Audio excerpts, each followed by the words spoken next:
আসসালামু আলাইকুম ওয়া রাহমাতুল্লাহি ওয়া বারাকাতুহু। ইন্নাল হামদালিল্লাহ ওয়াসসালাতু ওয়াসসালামু আলা রাসূলিল্লাহি ওয়া বাদ। কাছে দূরে সারা পৃথিবী জুড়ে সবুজ শ্যামল গ্রাম বাংলার প্রত্যন্ত অঞ্চল জুড়ে যে যেখান থেকে যেই অবস্থায় ফোনে অথবা টেলিভিশনের পর্দায় আমাকে দেখছেন, আমি সবাইকে আন্তরিক ধন্যবাদ জানিয়ে শুরু করতে যাচ্ছি আপনাদের প্রিয় চ্যানেলের প্রিয় আয়োজন নেক্সাস টেলিভিশনের প্রতিদিনের সরাসরি প্রশ্নোত্তরমূলক অনুষ্ঠান বেকমেন্স বিস্কিট প্রেজেন্স ইসলামী জীবন বিধান। আজকের এই পর্বে সারাটি সময় জুড়ে আমি মোহাম্মদ সাঈদ আপনাদের সাথে থাকবো ইনশাআল্লাহ।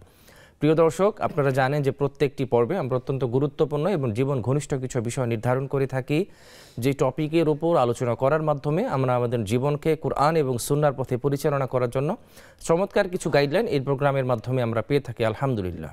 প্রতিটি পর্বে আমরা আপনাদের পছন্দের বিশেষ একজন অতিথিকে আমাদের সেটে আমন্ত্রণ জানিয়ে থাকি। চলুন দেখে নেওয়া যাক কে এসেছেন আজকে আমাদের এই সেটে বিশেষ অতিথি হয়ে। জি প্রিয় দর্শক, আজকে আমাদের সেটে উপস্থিত হয়েছেন জননন্দিত আলেমে দ্বীন, বিদগ্ধ ইসলামিক স্কলার, একজন বিশিষ্ট ইসলামী চিন্তক এবং গবেষক উস্তাজুল আসাতিজা মুহতারাম professor doctor ABM Hizbullah sir. আসসালামু আলাইকুম ওয়া রাহমাতুল্লাহি ওয়া বারাকাতুহু। স্যার কেমন আছেন আপনি? আলহামদুলিল্লাহ, আল্লাহ খুব ভালো রেখেছেন। আশা করি আপনি অনেক ভালো আছেন, আপনার পরিবারের সবাই ভালো আছে এবং আপনি আজকে আমাদের মাঝে সময় দিয়েছেন। আমি ব্যক্তিগতভাবে অত্যন্ত আনন্দিত এবং সম্মান বোধ করছি আপনাকে পেয়ে। আমি আপনাদের সবার সামনে উপস্থিত হতে পেরে আল্লাহর দরবারে শুকরিয়া আদায় করছি। জাযাকুমুল্লাহ খাইর। ওয়াইয়াকুম। প্রিয় দর্শক, চমৎকার যে গুরুত্বপূর্ণ টপিকের উপর আজকে আমরা আলোচনা শুনবো ইনশাআল্লাহ, ইসলামের দৃষ্টিতে রোগীর সেবা। আমরা বিভিন্ন সময় শত ব্যস্ততা নানার কাজের মাধ্যমে যখন আমাদের কোনো আত্মীয় স্বজন অসুস্থ হয়ে যায়, তাকে আমরা দেখতে যাওয়ার মতো, তাকে একটু শুশ্রূষা করার মতো সময় আমরা খুঁজে পাই না। অথচ রাসূল সাল্লাল্লাহু আলাইহি ওয়াসাল্লাম কি চমৎকার কথা বলেছেন রোগীকে দেখতে যাওয়ার ব্যাপারে। যখন কোনো মানুষ একজন রোগীকে সকালবেলা দেখতে যায়, 70,000 ফেরেশতা তার জন্য সকাল থেকে সন্ধ্যা পর্যন্ত দোয়া করতে থাকে। ঠিক অনুরূপভাবে যখন সন্ধ্যার সময় যদি কোনো রোগীকে কেউ দেখতে যায়, 70,000 ফেরেশতা সন্ধ্যা থেকে সকাল পর্যন্ত তার জন্য দোয়া করতে থাকে। সুবহানাল্লাহিল আযীম। তো রোগীকে দেখতে যাওয়ার ব্যাপারে কী পরিমাণ ফজিলত বর্ণনা করা হয়েছে ইসলামের দৃষ্টিতে, ইসলাম আমাকে এই ব্যাপারে কী কী নির্দেশনা দেয়, কীভাবে আমাদেরকে উৎসাহিত করে, এই ব্যাপারে খুব চমৎকার এবং গুরুত্বপূর্ণ আলোচনা ইনশাআল্লাহ আমরা মুহতারাম শাইখের কাছ থেকে আমরা শুনবো। আপনারা চাইলে আমাদেরকে নেক্সাস টেলিভিশনে ফোন করতে পারেন, স্ক্রিনে দেওয়া নাম্বারে কমেন্ট করতে পারেন নেক্সাস টেলিভিশনের ইসলামিক পেজে। জি মোহতারাম শাইখ, ইতিমধ্যে আপনি আজকে অবগত হয়েছেন, আমরা আজকে গুরুত্বপূর্ণ যে টপিকের উপর কথা বলবো ইনশাআল্লাহ, ইসলামের দৃষ্টিতে রোগীর সেবা। সর্বপ্রথম আমি আপনাকে দর্শকদের মাধ্যমে যে প্রশ্নটি রাখতে চাই, রোগীকে দেখতে যাওয়ার ব্যাপারে কি কি ফজিলত কোরআন ও হাদিসে বর্ণনা করা হয়েছে? আলহামদুলিল্লাহ ওয়াসসালাতু ওয়াসসালামু আলা রাসূলিল্লাহ ওয়া আলা আলিহি ওয়া আসহাবিহি ওয়া মাওয়ালা। আসলে মানুষ মাত্রই আমরা বিভিন্ন সময় সুস্থতা অসুস্থতার মাধ্যমে মাঝ দিয়ে আমরা আমাদের জীবনকে অতিক্রম করি। সুস্থতা যেমন আল্লাহর নেয়ামত, অসুস্থতাও আল্লাহর নেয়ামত। তবে অসুস্থ হলে আমরা মানসিকভাবে একটু ভেঙে পড়ি এবং নিজেদের মধ্যে আমরা অস্বস্তি অনুভব করি। তবে এটা যে আল্লাহর একটা নেয়ামত, অনেকে শুনে একটু আশ্চর্য হয়ে যায় যে আমি কষ্ট পাচ্ছি, এটা আল্লাহর নেয়ামত হলো কিভাবে? আল্লাহর নেয়ামত হচ্ছে যেটা দ্বারা মানুষ আনন্দিত হয়।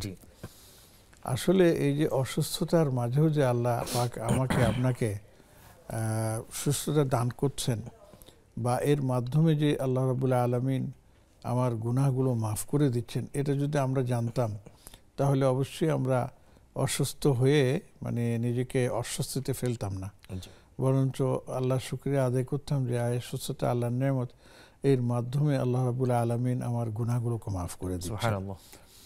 দেখুন, এই আমাদের প্রিয় নবী রাসূলুল্লাহ সাল্লাল্লাহু আলাইহি ওয়াসাল্লাম নিজেও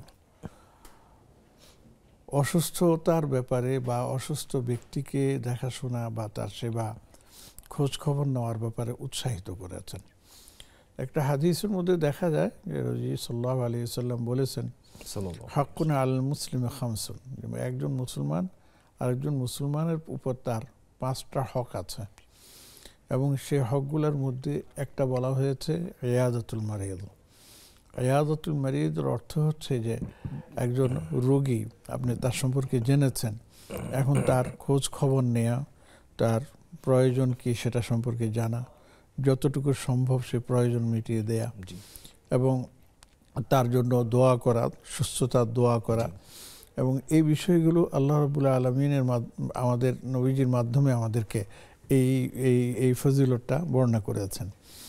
আরেকটি হাদিসের কথা যেটা আপনি বলেছেন ওটা ওখানে আছে, যে কেউ যদি কোনো রোগীকে আপনার সেবা শুশ্রূষার উদ্দেশ্যে যায়, খোঁজ খবর নেওয়ার উদ্দেশ্যে যায়, মানে আদা মারিয়াদান মুমসিহান ও মুসবিহান, দুইটাই আছে, কেউ যদি সকালে যায় অথবা বিকালে যায়, তাহলে যাওয়ার পর থেকে নিয়ে 70,000 ফেরেশতা পরবর্তী সময় পর্যন্ত তার জন্য ইস্তেগফার করতে থাকে। সুবহানাল্লাহ।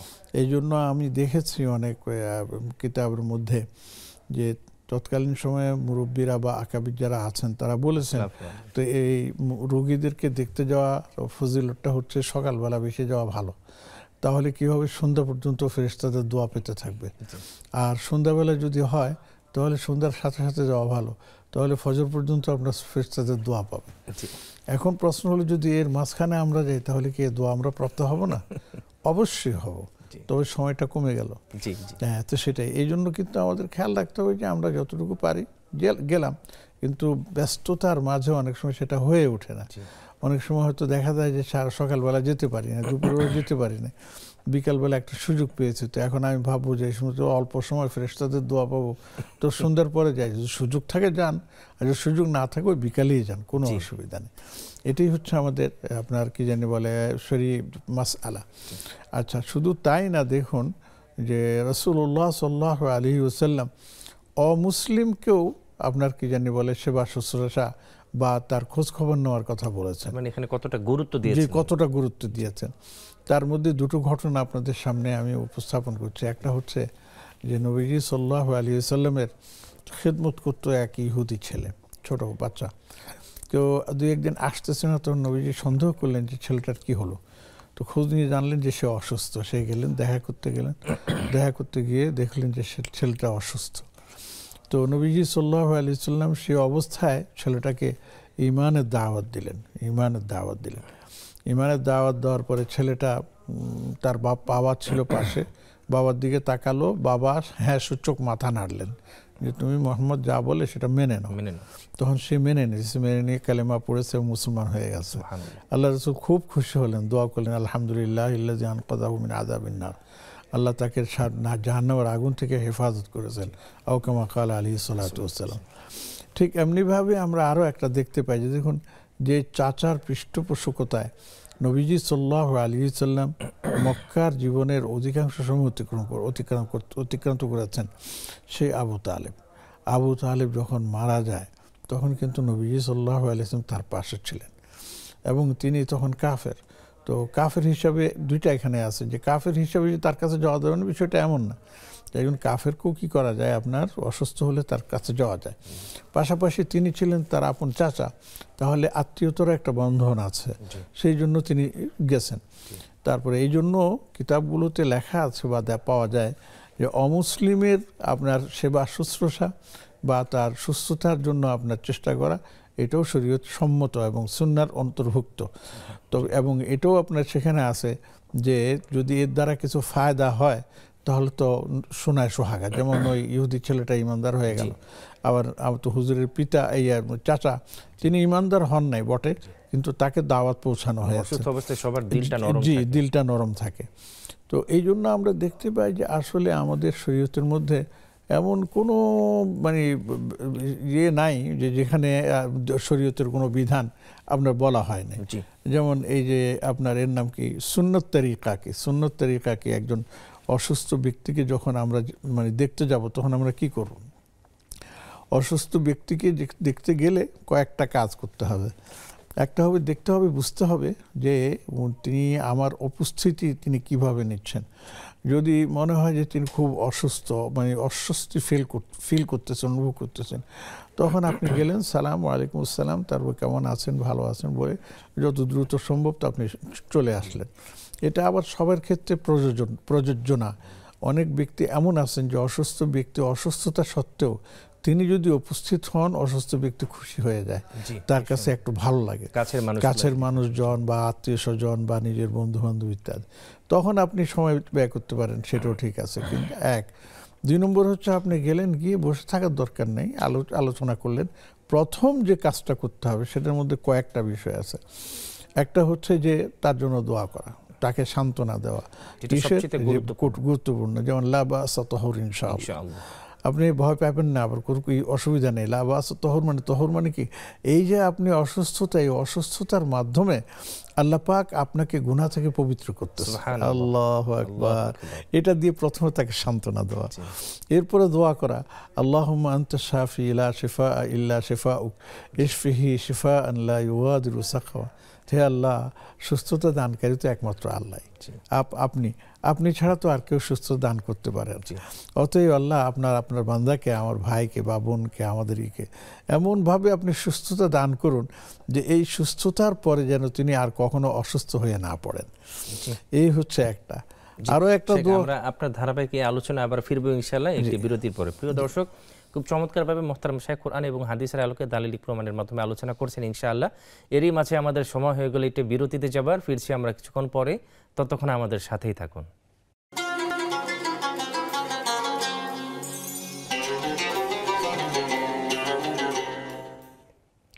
বিরতির পরে আবারও আপনাদের সাদর আমন্ত্রণ জানাচ্ছি। প্রিয় দর্শক, আপনারা দেখছেন বেকমেন্স বিস্কিট প্রসেন্স ইসলামী জীবন বিধান। আপনারা কিন্তু চাইলে আমাদেরকে স্ক্রিনে দেওয়া নাম্বারে ফোন করতে পারেন, কমেন্ট করতে পারেন নেক্সাস টেলিভিশনের ইসলামিক পেজে। আমরা সরাসরি মোহতারাম শাইখের কাছে প্রশ্নে ফিরে যাচ্ছি। জি মোহতারাম শাইখ, আপনি ধারাবাহিকভাবে একজন রোগীর সামনে যখন আমরা তাকে দেখতে যাব, এই ব্যাপারে আমাদের করণীয় কী কী ব্যাপারে আপনি ধারাবাহিকভাবে আলোচনা করছিলেন? জি আলহামদুলিল্লাহ। তো যেটা বলছিলাম সেটা হচ্ছে যে একজন রোগীকে যখন আমরা দেখতে যাব, প্রথমে আমরা লক্ষ্য রাখবো এবং খেয়াল করবো যেন রোগী আমার দ্বারা কষ্ট না পায়। ইমোশনাল কথা, জি ইমোশনাল কথা। জি, যদি তিনিকে শুধু আমার দেখতে যাওয়ার উদ্দেশ্য হয়, আমি দেখতে গেলাম, সালাম বিনিময় হলো, তারপরে যে আমলটার কথা আমি বলছি সেটা উপরে আমল করে আমরা আবার কুশল বিনিময় করে তার কাছ থেকে দোয়া চাই, আমরা বিদায় নেব। এক, সেটা হলো এই যে আমি গেলাম, সালাম আলাইকুম আসসালাম বলে আপনি দুটো কাজ করতে পারেন। একটা হচ্ছে লাবাস তহর, ইনশাআল্লাহ ভয়ের কিছু নাই, হচ্ছেন ইনশাআল্লাহ আপনার এর দ্বারা গুনাহ মাফ হচ্ছে। এরপরে ওই দোয়াটা করা, আল্লাহুম্মা আনতা শাফি লা শিফা ইল্লা শিফাউক ইশফিহি শিফাআন লা ইউগাদিরু সাকওয়া। আয় আল্লাহ, আপনি তাকে এমনভাবে আপনি সুস্থ করে দেন যেন এরপরে আর কোনো সে অসুস্থতা না হয়। এক, আর এরপর আরেকটা আমলও করা যেতে পারে, সেটা হচ্ছে তার মাথায় হাত দিয়ে আপনি তিনবার বিসমিল্লাহ বিসমিল্লাহ বিসমিল্লাহ পড়লেন, পড়ে তারপরে আপনি তার জন্য দোয়া করলেন, আসাল্লাহ আজিম রব্বাল আরশিল আযীম আন ইয়াশফিক। একবার দুইবার থেকে করে 7 বার পর্যন্ত তাকে রুকিয়া করে দিলেন। এর দ্বারা তিনি ইনশাআল্লাহ সুস্থতা বোধ করবেন এবং এ দোয়ার উসিলে আল্লাহ পাক হয়তো তাকে আপনার সুস্থ করে দিতে পারেন। তো এইভাবে আপনি তার থেকে নিলেন, আপনার কাজ শেষ। এরপরে যদি কি জানি বলে দেখেন যে তিনি করতেছেন, মানে একটু রেস্টে যাবেন, বা তখন দোয়া চেয়ে আপনি বেরিয়ে দিতে পারেন। দোয়া চাওয়ার কথা এই জন্য বারবার বলছি যে একটা হাদিসে দেখা যায় যে রোগীর দোয়া আল্লাহ পাক কবুল করেন। এই জন্য আপনি তার কাছে দোয়া চাইবেন, যেহেতু তিনি রোগগ্রস্ত, তিনি আল্লাহর কাছে বললেন যে আল্লাহ আমার ভাই দেখতে এসছে, আপনি তাদেরকে মাফ করে দেন, তাকে করেন, তাহলে এই দোয়াটা আপনার পক্ষে যাবে। এরপর আপনি বেরিয়ে আসলেন। আর যদি তিনি এমন হন যে আপনি যাকে দেখতে গেছেন তার সাথে আপনার খুব ক্লোজ সম্পর্ক আছে এবং আপনি গেলে তিনি নিজেকে একটু ফিল করেন, ভালো ফিল করেন এবং তার মুখে হাসি ফুটে ওঠে, তখন আপনি তার সাথে কথা বলবেন, গুরুত্বপূর্ণ জিনিস আর কি। তো এটা যদি হয় তাহলে আপনি এই কাজ করতে পারেন, বুঝতে পারেন তিনি যতক্ষণ চান ততক্ষণ পর্যন্ত। আমি একটা ছোট্ট ঘটনা বলি, 2 জন আলেমের কথা আর কি। তো একজন ছিলেন অসুস্থ, তিনি হসপিটালে ছিলেন এবং তিনি প্রসিদ্ধ, নামটা হলো তার মুফতি মোহাম্মদ শফি সাহেব, পাকিস্তানের। তো ওনাকে দেখতে গেছেন, ওনাকে যাচ্ছেন, সালাম বিনিময়ে চলে আসছেন, উনি শুয়ে আছেন, তখন ও চোখ খুলে দেখতেছেন যে আসছে কা হাল হয় ইত্যাদি বলে চলে আল্লাহর এক বান্দা, উনি গেছেন, উনিও আপনার কাছে সালাম হাল পুরসি করে উনি বেরিয়ে আসছেন। ওখানে অন্যান্য লোকজনও ছিল, তো কিচ্ছু বলেন না মুফতি সাহেব। পরে কতক্ষণ পরে বললো যে উনকো বোলাও, নাম ধরে বলছে, ওকে ডেকে নিয়ে আসো। উনি তো বেরিয়ে গেছেন, দৌড়ায় গেছে, গিয়ে তারপরে ওনাকে ডেকে নিয়ে আসছে। আনার পরে তখন উনি একটু বললেন যে ভাই, आपको ये भी मालूम होना चाहिए कि अगर बीमार जो है उसको किसी के आने की वजह से मुसर्रत हो तो उनके साथ थोड़ा तो बैठ जाए। যদি আপনারা এমন লোক কেউ আসে যে তাকে দেখলে আপনার অন্তরটা আপনার খুশি হয়ে যায়, তখন তাহলে কিছুটা সময় দেন, তার কাছে কিছুক্ষণ আপনি বসতে পারেন। আমি তো আপনাকে খুব ভালো লাগতেছিল, কিন্তু অন্যের কারণে আমি সেটা বলতে পারতেছি না যে আপনি একটু বসেন। তো তো এই জন্য আপনাকে ডেকে পাঠিয়েছে। এরপরে বসে উনি ওনার সাথে এলমি আলোচনাই করতেন বেশিরভাগ, খুব ভালো সময় কাটে। তো এখান থেকে আমরা এটাও শিখলাম যে প্রয়োজনও কে জানি যদি রুগীর মানে অসুবিধা না হয়, তিনি যদি কোনো ফিল না করেন, তাহলে কিছু সময় সেখানে তার সাথে বসে হালপুরসি করা, খোঁজ খবর নেওয়া, ডাক্তার কি বলছেন ইত্যাদি সম্পর্কে আপনার করা, এগুলি সেখান থেকে আপনি জেনে নিতে পারেন। জি, এরপরে আরো আছে, আমরা একটু ফোন কলের পরে আমরা আপনার আলোচনায় ফিরবো ইনশাআল্লাহ। দর্শক আছে আমাদের সাথে। আসসালামু আলাইকুম।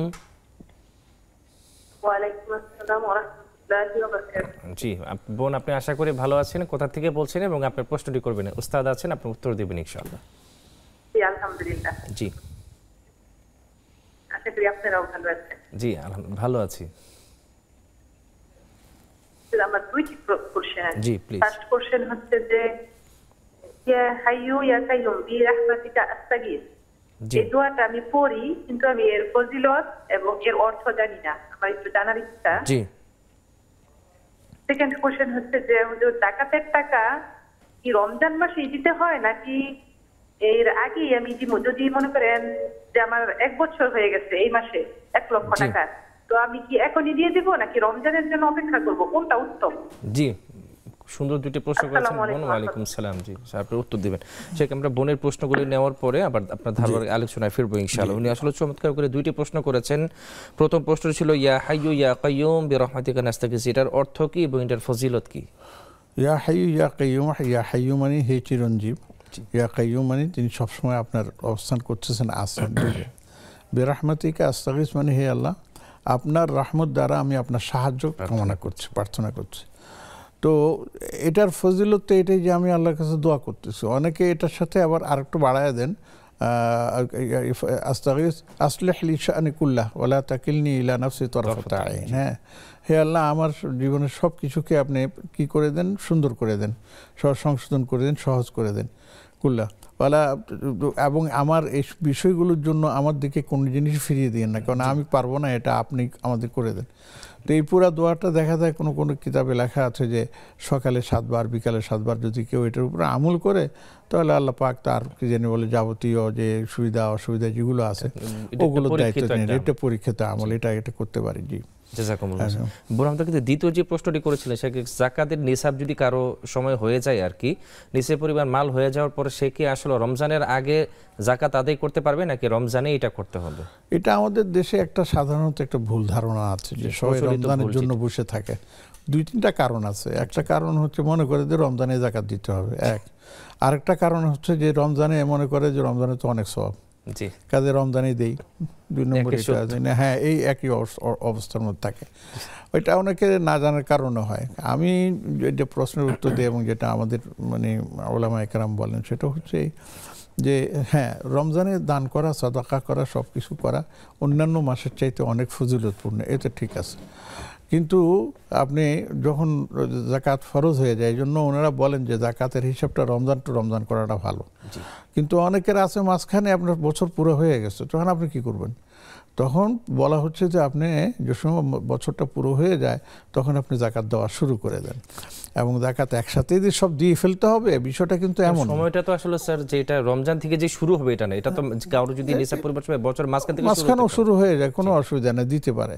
এবং আমরা মানে প্রশ্নের উত্তরে এটাকে বলি উত্তম বলি যেটা, সেটা হচ্ছে যে আপনি যখনই, অনেকের আছে যাকাত আপনার ফরজ হবে রমজানে গেলে, তার আগে কি যাকাত দেওয়া যাবে না? আপনি অগ্রিম যাকাতের নিয়ত করেও দিতে পারেন, কোনো অসুবিধা নেই। 2 3 নম্বর হচ্ছে দেখেন, আপনি যাদেরকে যাকাত দিবেন তাদের তো প্রয়োজনটা আপনার সামনে রাখতে হবে। একজন তার অসুস্থতার কারণে ওষুধপত্র সে খেতে পারছে না, আপনি তাকে বলবেন রমজান আসুক তোমার যাকাত দিব, তখন তুমি খাও, এর ভিতরে তো তার অবস্থা অন্যরকম হয়ে যাবে।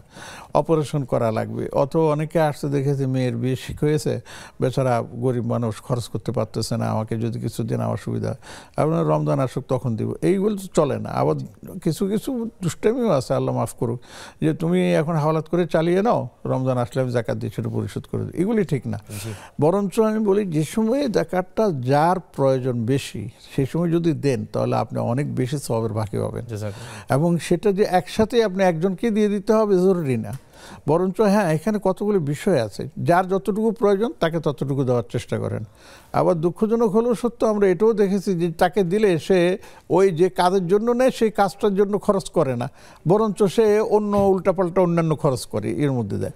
এই জন্য অনেকে কী করে যে অনেকে ওষুধপত্র কিনতে হবে, তো বললে যে তুমি স্লিপ দিয়ে যাও, এদিকে দিয়ে গিয়ে তখন সেখান থেকে গিয়ে তিনি ওষুধ নিজে কিনে তখন সেটা দেয়। সেটাও আবার মজার ব্যাপার আছে, আমার নিজের ঘটনায় বিশেষ আছে, ওইটা নিয়ে আবার আরেক দোকানে গিয়ে বিক্রি করে ফেলেছে। তো এই জন্য আমরা খুলে এটা দিয়ে তুমি এটা ব্যবহার করো, এই জন্য কিছু সুবিধা অসুবিধা আছে, আমি সেদিকে যাচ্ছি না।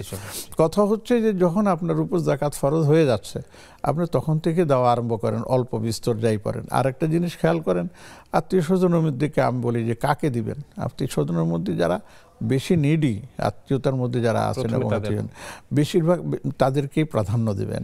এলাকার বাসিন্দা বা অন্য আছে তারা পাবে, কিন্তু আত্মীয় যারা আছে তাদেরকে প্রাধান্য দিবেন এবং একটা টার্গেট বানান যে আমার অমুক বোন বা আমার বোন জামাই বা তাকে থেকে হ্যাঁ যদি আমি তাকে কিছু টাকা বেশি দিয়ে তাকে কিছু করে দিতে পারি যেন সে এখন জাকাত খাচ্ছে, আগামী বছর সে জাকাত দেবে, এই ধরনের করা যায়। আমরা এটার অনেকগুলো ফর্মুলা পেয়েছি যে চমৎকার। জি, দেশে আপনার গরু কিনে দিয়েছে, এখন গরু কি যেন বলে আপনার এই ঘরের মহিলাও আপনার পালতে পারে, পুরুষও পালতে পারে, দৈনন্দিন আয়ের একটা ব্যবস্থা হয়ে যাচ্ছে।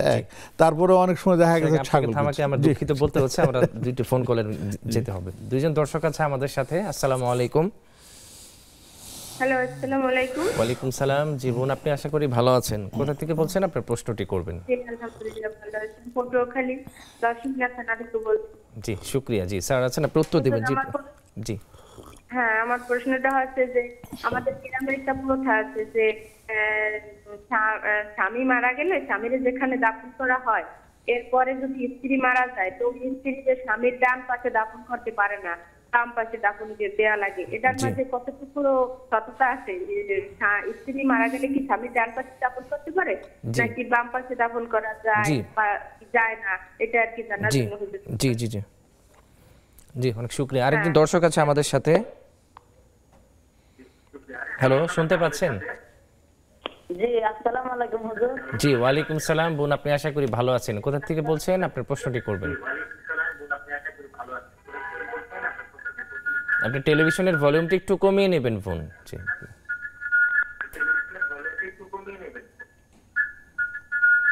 জি হ্যাঁ দর্শক, আমাকে শুনতে পাচ্ছেন? আপনি টেলিভিশনের ভলিউমটা একটু কমিয়ে নেবেন, একটু দূরে যে প্রশ্নটা করবেন প্লিজ। জি প্রিয় দর্শক, খুব চমৎকারভাবে মোহতারাম শাইখ আপনাদের প্রশ্নগুলোর উত্তর দিচ্ছেন আলহামদুলিল্লাহ। এরই মাঝে আমাদের সময় হয়ে গেলে একটি বিরতিতে যাবার, ফিরছি আমরা কিছুক্ষণ পরেই, ততক্ষণ আমাদের সাথেই থাকুন।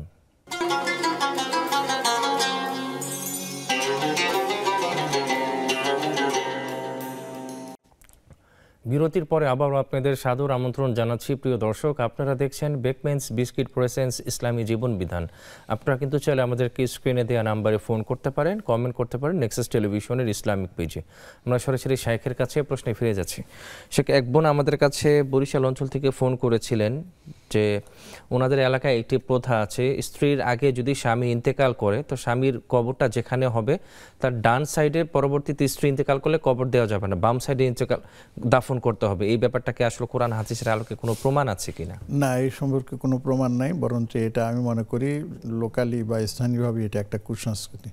বরঞ্চ যেখানে স্বামীর ডানে হোক বামে হোক যদি সুবিধা থাকে তাহলে যে কোনোখানে তিনি দাফন করতে পারবে, এতে কোনো সমস্যা নেই। জি জাযাকুমুল্লাহ খাইর।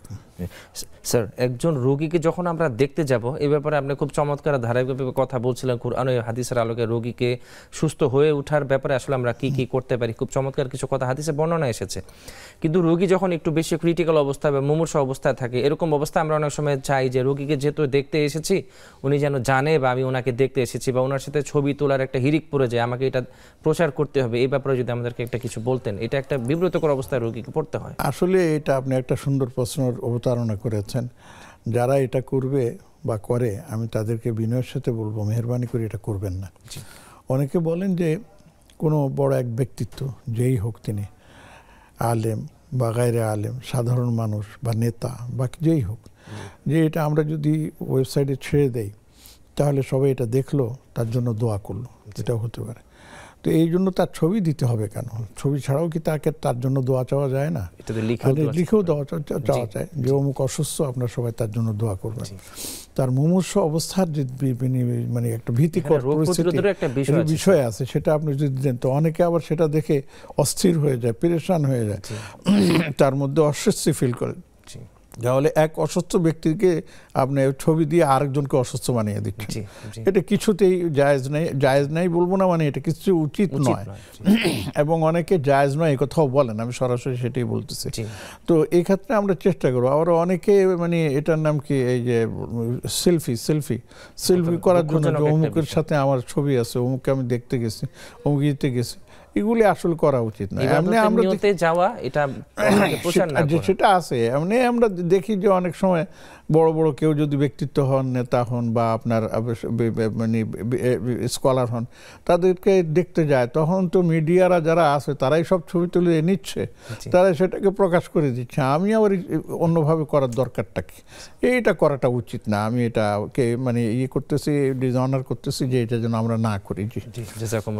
আপনি খুব ধারাবাহিকভাবে, খুব চমৎকারভাবে বলছিলেন রোগীর সামনে যখন আমরা দেখতে যাবো আরো কি কি করতে পারি ফজিলতের বিষয়। তো সেটা তো রোগীর সামনে তো গেলে তো একটা হাদিসের কথা মনে পড়লে সেটা বলতে পারি। দেখেন, রোগীকে দেখতে যাওয়া ইখলাসের সহিত যেতে হবে, যেটা আপনি বলছিলেন। জি, ইখলাসের সহিত যেতে হবে, যেন আল্লাহ পাক আমাদেরকে তা থেকে হেফাজত করেন। একটা জিনিস আছে, একটা দোয়া মনে পড়ছে, যে আপনি যখন রোগী দেখতে যাবেন, রোগীকে দেখবেন, তখন আপনি একটা দোয়া পড়বেন যে আলহামদুলিল্লাহিল্লাযী আফানি মিম্মা ইবতালাহু বিহি ওয়া ফাদ্দালানি আলা কাসীরিম মিম্মান খালাকা তাফদীলা।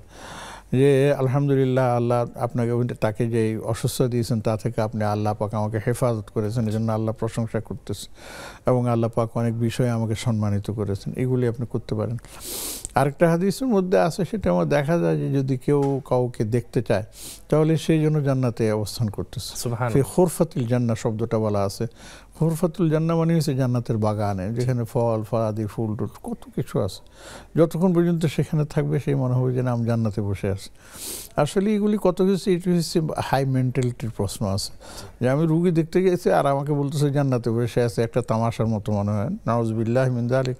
নবীজি সাল্লাল্লাহু আলাইহি ওয়াসাল্লামের হাদিসের সাথে এই ধরনের মতকারি করা কিছু উচিত না। আর এর আগেও আমরা একটা বলেছি যে সকালবেলা বা দুপুরবেলা বা কি জানি বলে আপনার সন্ধ্যাবেলা বা রাত্রেবেলা কেউ যদি দেখতে যায়, তাহলে পরবর্তী সময় পর্যন্ত একজন দুজন ফেরেশতা না, ৭০,০০০ ফেরেশতা তার ইস্তেগফার করতে থাকে। সেটা কিভাবে আপনি নেবেন? জি। আচ্ছা, এখানে আরেকটা প্রশ্ন আমি আপনাদের সামনে রাখি, সেটা হলো এই যে একজন অপরিচিত ব্যক্তি, পুরুষ বা নারী, একজন আরেকজনকে গিয়ে দেখতে যেতে পারবে, যার সাথে আত্মীয়তার কোনো সম্পর্ক নেই, কিন্তু তিনি অসুস্থ, তখন তাকে আমি কি দেখতে যেতে পারি? তখন দেখা গেছে যে ফিকহের কিতাবগুলোতে বলা আছে যে হ্যাঁ, আপনি পারেন। একজন অপরিচিত মহিলা, তিনি অসুস্থ, যদি বৃদ্ধ হন তো কোনো কথাই নেই, আর যদি তিনি যুবতী হন বা তরুণী হন, যেই হন, তাকেও আপনি খোঁজখবর নিতে পারেন সে কেমন আছে, কিন্তু সামনে যাওয়া যাবে না, ফিতনা যেন না হয় সেদিকে খেয়াল রাখতে হবে সব কিছু। তারপরে এমনিভাবে কোনো একজন নারী কোনো একজন পুরুষকে দেখতে যায় অসুস্থ, যে দেখতেছে অমুক অসুস্থ, আমি তার একটু খোঁজখবর নিয়ে আসে, তিনি যেতে পারবেন, কিন্তু যদি মাহরাম না হন তাহলে সামনে যেতে পারবেন না। তিনিও তাকে খোঁজখবর নিতে পারবেন, এবং তিনি এই যে হাদিসগুলো বলা হলো, এই সকল হাদিসের যে ফজিলত তিনিও প্রাপ্ত হবেন ইনশাআল্লাহ। জি।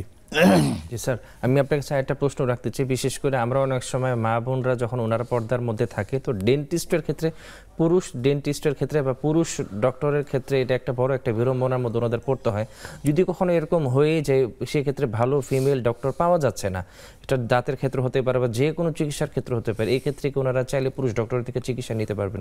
আচ্ছা, আমি আপনাকে একটা পাল্টা প্রশ্ন করি। ডেন্টিস্টকে যিনি বলে আপনার ফিমেল কবে থেকে শুরু হয়েছে? এর আগে গাইনি ডিপার্টমেন্টের আপনার মহিলা কি যেন বলে আপনার ডাক্তার কয়জন ছিল? হিসাব করে দেখেন। দেখেন, শরীয়ত আমাদেরকে কঠিন করেন নাই। জি। তারপরে আবার বলছে না, জরুরাত তুবিহুল মাহজুরাত। যদি আপনি একটা প্রয়োজনের মধ্যে পড়ে যান, তখন যেটা আপনার নিষিদ্ধ সেটাও আপনার প্রসিদ্ধ হয়ে যায়। আবার এটাও আছে দরুরত তাতাকাদ্দারু বিকদরি দরুরা, যতটুকু প্রয়োজন একটা উসুল আছে। জি উসুল আছে, ইফতার একটা উসুল আছে।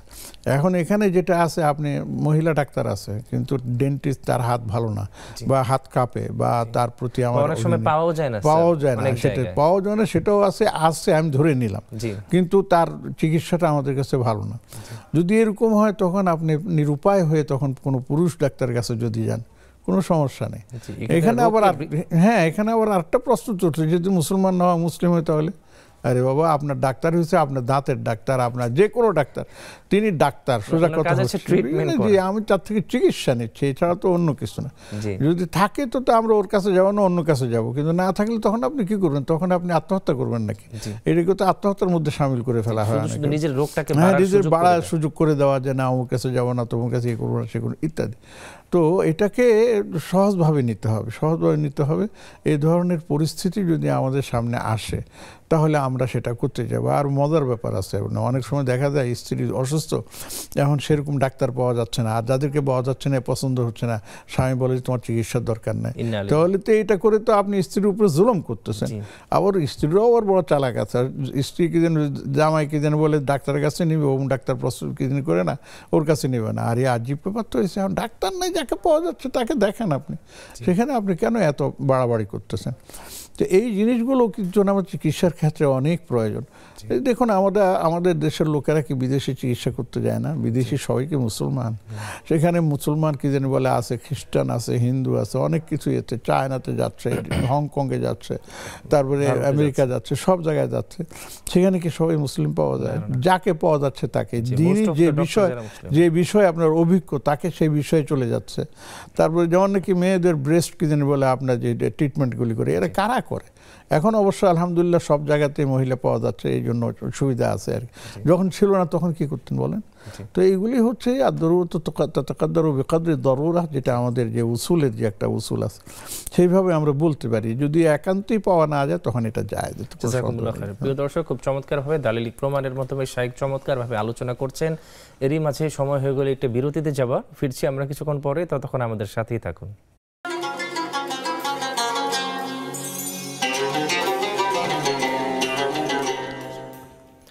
বিরতির পরে আবারও আপনাদের সাদর আমন্ত্রণ জানাচ্ছি। প্রিয় দর্শক, আপনারা দেখছেন বেকমেন্স বিস্কিট প্রেজেন্স ইসলামী জীবন বিধান।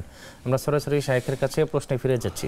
শেখ, এক ভাই আমাদের কাছে ফেসবুকে একটি গুরুত্বপূর্ণ প্রশ্ন করেছেন যে কেউ যদি আলসামি করে ফজরের সালাদটা, একটা শীতের সময় চলছে, সবসময় ঘরে আদায় করে আর কি, মসজিদে যে আদায় না করে, এক্ষেত্রে কি সে নামাজের পরিপূর্ণ সওয়াবটা পাবে কিনা? আরে এটার জন্য তো কঠিন বার্তা আছে। ইমাম আহমদ ইবনে হাম্বল তো বলতেন যে তার নামাজই হবে না। আচ্ছা, কারণ উনি পুরুষদের জন্য মসজিদে গিয়ে জামাতে নামাজ পড়াটাকে ফরজে আইন বলতেন। জি, তাহলে এবার বুঝুন। আবার আমাদের আবু হানিফা মাহমুদ রহমতুল্লাহ বলছেন সুন্নতে মুআক্কাদা, সেই হিসাবে তিনি সব কিছু কম পাবেন, বেশি পাবেন না, কিন্তু তার ফরজটা আদায় হয়ে গেছে। কিন্তু মসজিদে গেলে যে 27 গুণ বেশি পাওয়া যায়, এই সবটা তিনি পাবেন কোথায়? জি, তার মানে আমরা যেতে বললাম জামাতের সাথে আদায় করতে তো বেশি, আর এই শীতকালে তো আরো বেশি সওয়াব। আল্লাহ রাসূল সাল্লাল্লাহু আলাইহি ওয়াসাল্লাম বলছেন যে শীতকালে সুন্দর করে ওযু করে মসজিদে দাও, এবং প্রত্যেকটা কদমে কদমে আপনার এক কদমে সওয়াব দিচ্ছে, আর কদমে আপনার গুনাহ মাফ হচ্ছে, এটাই পাবেন। সুবহানাল্লাহ। শেখ ফাতেমা তো জোহরা নামে এক বোন আমাদের কাছে জানতে চেয়েছেন যে একজন মানুষ যখন অসুস্থ হয়, স্বাভাবিকভাবে সেজদা অবস্থায় তো আল্লাহর নৈকট্য লাভ করা যায়, যে একটা মানুষ অসুস্থ হলে তো আর সেজদা দিতে পারে না, এই ক্ষেত্রে কি এটা ধরে নেওয়া যায় আল্লাহ তাআলার নৈকট্য তার থেকে দূরে সরে যাচ্ছে? না, অবশ্যই না, এটা ভুল বলতেছেন আপনি, উনি ভুল বুঝতেছেন। আমি বলি যে তিনি অসুস্থ হয়েছেন এটা তো আল্লাহর পক্ষ থেকে। তিনি যদি আমাদের শুরু থেকে আমাদের আলোচনা শুনে থাকেন তাহলে নিশ্চয়ই এটা শুনেছেন যে এই অসুস্থতা আল্লাহর পক্ষ থেকে একটা নিয়ামত। যতক্ষণ সে অসুস্থতা থাকবে, অসুস্থ থাকবে, ততক্ষণ পর্যন্ত তার গুনাহ মাফ। জি, সেটার দিকে আমাদের খেয়াল রাখতে হবে। অতএব এটা ভাবার কোনো কারণ নাই যে তাকে সিজদা করার সুযোগ দেওয়া হচ্ছে না বলে তার থেকে আল্লাহর রহমত তুলে যাচ্ছে, না, এটা ভুল ধারণা।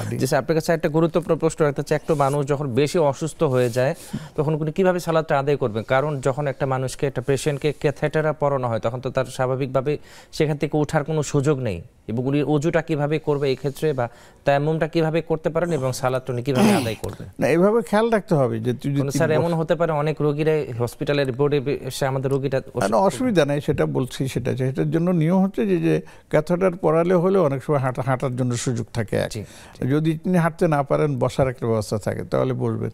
তখন আপনার চেহারা খোলা আছে, হাত খোলা আছে, পা খোলা আছে, অন্যের সহযোগিতায় তিনি কি জানি বলে ওযুটা করে নেবেন, যতটুকু সময় ওযুটা করে নেবেন। অনেক সময় দেখা যায় যদি সেটা না হয় তাহলে গামছা ভিজা গামছা দিয়ে আস্তে আস্তে আস্তে মুছে দিয়ে আপনি করা যায়। তারপরেও যদি না হয় তাহলে তো আমার তায়াম্মুমের ব্যবস্থা আল্লাহ পাক রেখে দিয়েছেন, সেটা করা যাবে। জি, জাযাকুমুল্লাহ খায়র। স্যার একজন রোগী কোন কোন আমলগুলো তার শিফার ব্যাপারে বেশি বেশি করতে পারেন? তিনি সবসময় ইস্তিগফারের মধ্যে থাকবেন এবং আল্লাহর রহমত কামনা করবেন, যে আল্লাহ অসুস্থ দেওয়ার মালিক। আমরা তো এটাই বলছি, ওয়াল কদরি খাইরি ওয়া শাররি মিনাল্লাহি তাআলা ওয়াল বা'স বা'দাল মাউত। হযরত ইব্রাহিম আলাইহিস সালাম তো বলতেন, ওয়া ইযা মারিতু ফাহুয়া ইয়াশফিন, তিনি আমি যদি অসুস্থ হই তাহলে আমাকে শেফা দাতাই তো হচ্ছেন আমার রব। তো এই জন্য তিনি আল্লাহর কাছে কায়মনোবাক্যে বলবেন যে আল্লাহ পাক আমাকে শেফা দান করুন, আমাকে শেফা দান করুন। আল্লাহ আপনি এই নিয়ামত দিয়েছেন, অসুস্থতার নিয়ামত। একজনে বলতেছিল যে ভাই কি জানি বলে ওয়াজ করতে করতে বলতেছে যে ভাই এটা তো একটা কি নিয়ামত। তো এখন সে যা বলতেছে, ওস্তাদজি আমি অসুস্থ, আমার জন্য একটু দোয়া করেন, শেফার দোয়া করেন। তখন কি করবে, কেউ কি নিয়ামত থেকে হাতছাড়া করতে চায় নাকি? তো এখন সে অসুস্থ, নিয়ামতের মধ্যে আছে, সে সেটাকে হাতছাড়া করতে চাচ্ছে। তখন ওস্তাদ দোয়া করতেছে, না আল্লাহ তে কি জানি বলে এক নিয়ামতের মধ্যে আছে, তাকে সুস্থতার নিয়ামত দিয়ে অসুস্থতার নিয়ামত থেকে সুস্থতার নিয়ামত দান করুন। এইভাবে মানে অনেক সময় করে। এবং এখন আমাদের দেশে গ্রামে মানে সব জায়গায় প্রায় অনেকেই এইভাবে দোয়া করেন যে আল্লাহ অসুস্থ একটা নিয়ামত, কিন্তু এটা আমি ধারণ করতে পারতেছি না, আপনি সুস্থতার নিয়ামত দিয়ে আমার এই অসুস্থতাকে আপনি দূর করে দেন। এইভাবে আপনার কি করা যায়, মানে দোয়া করা যায়। জি জি জি স্যার, আপনার কাছে সর্বশেষ আমাদের সম্মানিত দর্শকদের উদ্দেশ্যে আপনি 10 মিনিটে যদি কিছু বলতেন, যে ওনারা যেন একজন রোগীকে দেখতে যাওয়ার ব্যাপারে উৎসাহিত হয়। জি, আমি তো এটা আগেই বলছি যে হাদিসগুলো আমরা এখানে আলোচনা করেছি, সেই হাদিসগুলোর আলোকে আমরা তো এমনিতে উৎসাহিত আমরা হতে পারি। দেখেন যে এলাকায় আমরা থাকি সেই এলাকায় অনেকে সুস্থ, অনেকে অসুস্থ এইভাবে থাকেন। তো আমরা সুযোগ করে আমরা খোঁজ খবর নিয়ে, অসুস্থ ব্যক্তি হলে আমরা তাকে দেখতে যাব, তার খোঁজ খবর নেব। আর এখন একটা মজার ব্যাপার আছে, যে সেটা হলো, তো আগে তো মানুষ গিয়ে দেখে আসতে হতো অথবা কারো মাধ্যমে খবর নিয়ে যেত। এখন কিন্তু একটা সুবিধা হয়ে গেছে যে সবার হাতে হাতে কিন্তু মোবাইল আছে। যিনি অসুস্থ তার কাছেও মোবাইল আছে, যিনি সুস্থ তার কাছেও মোবাইল আছে। অসুস্থ যিনি, তার কাছে সরাসরি না থাকলেও তার আশেপাশে যারা আছেন তাদের কাছে মোবাইল আছে। আপনি হ্যালো বলিতে আপনি খোঁজ নিতে পারেন যে ভাই অমুক যে অসুস্থ তিনি কি অবস্থায় আছেন, কেমন আছেন, হসপিটালে না বাসায় না কি অবস্থা। তো এইভাবে আমরা কি জানি বলে তাদের থেকে আমরা এর নাম কি সুস্থতা আদায় করে নিতে পারি। আমরা তার মানে এই যে মানে ইয়াদাতুল মারিয়দার যে আলোচনা আমরা এখন করতেছি, এর মাধ্যমেও অনেকে বলছেন যে আমরা এ সওয়াব প্রাপ্ত হবে, যে আমি তার থেকে খবর নিচ্ছি, খবর পাচ্ছি। অনেক সময় দেখা যায় যে অসুস্থ ব্যক্তি যদি কোনো একজন রিলেটিভ অথবা কোনো একজন নিকট আত্মীয় মানে পায়, টেলিফোন পায়, মানে আবার রাগ করে বলে, তুমি এতদিন পরে মনে পড়ছে আমার খোঁজ নেওয়ার জন্য, সুবহানাল্লাহ, এমন খুশি হয়ে যায় যে খুব খুশি হয়েছে তুমি খোঁজ নিচ্ছ, এই করতেছো। তো এইভাবে আমরা কি জানি বলে খোঁজ খবর নিতে পারি। আমরা বলে থাকি যে একবারে মরলেই ফোনটা দিতে, না না আল্লাহ মাফ করবে। তো এই যাই হোক, তো এইভাবে আমরা খোঁজ খবর নিতে পারি। এতে করে যিনি অসুস্থ ব্যক্তি বা রোগী তার মধ্যে একটা প্রাণ চাঞ্চল্যতা ফিরে আসে এবং তিনি কি জানে বলে নিজেকে একটু ভাগ্যবান মনে করেন যে আমাকে অমুক খবর নিচ্ছে, আমার বন্ধু বান্ধব খবর, ইনশাআল্লাহ আমি সুস্থ হয়ে যাব ইনশাআল্লাহ। তারও সুস্থতার জন্য আপনি দোয়া করেন এবং দোয়ার ক্ষেত্রেও সেভাবেই আমরা ওই যেটা বললাম আর কি, আল্লাহ আমার ভাইকে সুস্থ করে দেন, আমার বোনকে সুস্থ করে দেন, উনি অসুস্থ ব্যক্তি তাকে সুস্থ করে দেন, তাকে ই করে দেন। তাহলে এর দ্বারা তিনিও উপকৃত হচ্ছেন আর যিনি দোয়া করতেছেন তিনিও উপকৃত হচ্ছেন। আল্লাহ তাকেও সওয়াব দিতেছেন, যার কাছে গেছেন তাকেও সওয়াব দিতেছেন, সুবহানাল্লাহ। তো এইভাবে আল্লাহর কাছে আমরা দোয়া করি। যত এখন অসুস্থ ব্যক্তি আমাদের প্রায় এমন কোনো হসপিটাল নাই যেখানে সিট খালি আছে, প্রায় সব জায়গার মধ্যে কেবিন বন্ধ সব। এই জন্য আমাদেরও দায়িত্ব যে আমরাও প্রতি নামাজের পরে, জুমার নামাজের পরে, এমনি ওয়াক্তি নামাজের পরে যখন আমরা দোয়া করি, সম্মিলিতভাবে হোক অথবা এককভাবে হোক, আমরা একটা শব্দ ব্যবহার করতে পারি যে আল্লাহ আপনার অসুস্থ বান্দা যারা আছে আপনি তাদের সবাইকে সুস্থতার নিয়ামত দান করেন। আমরা এই যদি দোয়া করি তাহলে সবার জন্য এটা কী হবে, প্রযোজ্য হয়ে যাবে এবং সবার জন্য এটা আল্লাহ কার্যকর হয়ে যাবে। হবে। এবং এর দ্বারা আমি আল্লাহর কাছে, আপনি আল্লাহর কাছে যখন দোয়া করবো তখন আল্লাহর নিকটবর্তী আমরা হতে পারবো, সন্তুষ্টি লাভে আমরা অগ্রসর হতে পারবো। আল্লাহ তখন বলবে যে দেখো আমার বান্দা অমুককে চিনে না, তমুককে চিনে না, কিন্তু সে তার সুস্থতার জন্য দোয়া করতেছে। সুবহানাল্লাহ, এর চাইতে বড় প্রাপ্তি আর আমাদের জন্য কি আছে? তো এই জন্য আমি আমাদের ভাই বোন যারা আছেন, আমাদেরকে দেখছেন শুনছেন, সবাই কাছে আমি অনুরোধ করবো যে দেখুন আমাদের আশেপাশে প্রচুর ব্যক্তি আছেন, ভাই বোন আছেন, ছোট বাচ্চা বড়, এবং তারা অনেকে অসুস্থ। তো আমরা তাদের সবাই জন্য এই ক্ষেত্রে স্যার আমাদের আরো বিভিন্ন ধরনের একজন অসুস্থ ব্যক্তি থেকে সুস্থ করার সুযোগ আছে। একজন হসপিটালে যাচ্ছে, ওনাকে একটু অ্যাম্বুলেন্সে উঠিয়ে দেওয়া বা গাড়িটা ওনাকে আগে দেওয়া, সুযোগ যদি থাকে, হ্যাঁ সুযোগ যদি থাকে তো সে এই সমস্ত কাজ করতে পারে। দেখুন আমি একটা ছোট্ট ঘটনা বলি, মদিনা মুনাওয়ারায় ছিলাম তো অনেকদিন, তো সেখানে হসপিটালে আমরাও ছিলাম, আমাদের ভর্তি হইতে হয়েছে বিভিন্ন অসুস্থ। আল্লাহর এক বান্দাকে আমি দেখেছি অনেকদিন, প্রায় প্রতিদিন সকাল সন্ধ্যায় যখনই সে সুযোগ পেত, হয় সকালে না হলে সন্ধ্যায়, উনি আসতেন এবং প্রত্যেকটা ঘরে প্রত্যেকটা রুমে উনি যেতেন। যদি সেটা আপনার কেবিন হয় তাহলে অনুমতি নিতেন, অনুমতি দিলে ঢুকতেন, অনুমতি না দিলে ঢুকতেন না। আর যদি নর্মাল বেড হয় সবার কাছে যেতেন, সাল্লাল্লাহু আলাইহি রাব্বুল বা সবাইকে বলতেছে এইভাবে 1.5 ঘন্টা 2 ঘন্টা সে শুধু ওই করতেছে। এই যে কি সুন্দর একটা আমল, সবাই তার দিকে এমন করে তাকায় থাকতো। তারপর অনেকে যখন দেখতে বলতো শেখ আমার জন্য দোয়া করেন, শেখ আমার জন্য দোয়া, শেখ আমার জন্য, সুবহানাল্লাহ। তা আমরা তো এই আমলটা করি, আমাদের সবার জীবনের জন্য এটা শিক্ষা, হ্যাঁ একটা শিক্ষা আমরা রেখে দেন। এই জন্য আমাদের মাঝে মাঝে আমি বলি, মাঝে মাঝে আমাদের হসপিটালগুলোতে যাওয়া উচিত, দেখা উচিত। এমনিতেও বিভিন্ন কারণে যখন যায় তখন যে আপনার এই যে ইয়েতে আপনার অভ্যর্থনার আমরা একদম প্রোগ্রামের শেষে দিকে ফিরেছি, এবং আমি প্রোগ্রামের মাধ্যমে আপনার কাছে বিশেষভাবে দোয়া চাই স্যার। আমার শ্রদ্ধেয় ফুপা, আমি প্রোগ্রামের পরে উনাকে ইনশাআল্লাহ দেখতে যাব, উনি অনেক অসুস্থ। আল্লাহু আকবার, আমাদের জন্য সালাম পৌঁছায় দিবেন, আমরা দোয়া করি তার জন্য। জাযাকাল্লাহু খাইর, আপনি আমাদের মাঝে সময় দিয়েছেন, আপনাকে আল্লাহ তাআলা উত্তম প্রতিদিন ধন্য করেন। প্রিয় দর্শক, এতক্ষণ যারা আমাদের সাথে চমৎকার এই আয়োজনটিতে যুক্ত ছিলেন, আল্লাহ তাআলা আপনাদের সময়টিকে কবুল ফরমান। আল্লাহ আপনাদের সবাইকে সবসময় ভালো রাখেন এবং সুস্থ রাখেন। আমি আল্লাহ তাআলার কাছে বিশেষভাবে প্রার্থনা করি এবং দোয়া করি আল্লাহ তাআলা আপনাদের সবাইকে সবসময় সুস্থ রাখেন, এবং আমাদের মধ্যে যারা অসুস্থ আছে তাদেরকে আল্লাহ তাআলা সুস্থতার সাথে জীবনযাপন করার তৌফিক দান করেন, তাদেরকে আল্লাহ সুস্থতা করে দেন। আমরা যেন সবাই সবসময় ইসরায়েলি পণ্যগুলোকে বর্জন করে চলি এবং বর্বর ইসরায়েলের বিরুদ্ধে প্রতিবাদ এবং প্রতিরোধ গড়ে তুলি। আল্লাহ আমাদের তৌফিক দান করেন। জাযাকুমুল্লাহু খাইর, ওয়াল্লাহু ইউবারিক ফি হায়াতিকুম, ওয়াসসালামু আলাইকুম ওয়া রাহমাতুল্লাহি ওয়া বারাকাতুহু। কি হয়েছে?